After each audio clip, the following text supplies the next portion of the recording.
All right, so number 12, right here.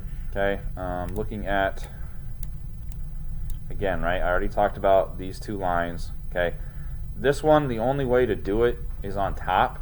Okay, whether it's cutting out these pieces or actually drawing like this whole thing, and I'll show you both. Okay, so coming in here, remember you go create document. For this one we'll title it number 12. And again, this is all personal preference, but what I like to do, remember, is to hide these two planes, so then you only have one to choose from. So you go sketch, choose the top. Okay, this way we're going to do rectangle. Again, I like to view it kind of straight on. So from here I can click. This number is going to be 5, so notice it's a box. We can just go 5, enter. And then this one is going to be 3, so 3, enter. Okay. What that did is that set us up to then turn it obviously into 3D.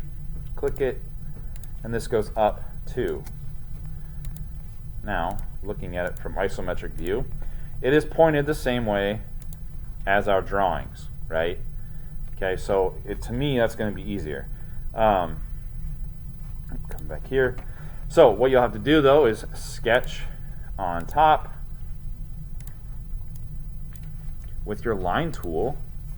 All you're doing is going from a corner. You're going to go up 1 inch. So you click, type 1, enter.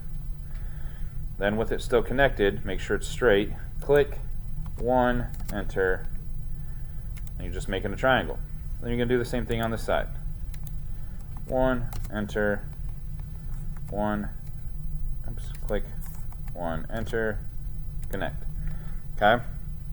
How I got those, remember, from here, right? That's what it's telling me. This is 1 inch, and this distance is 1 inch, and then you just connect it.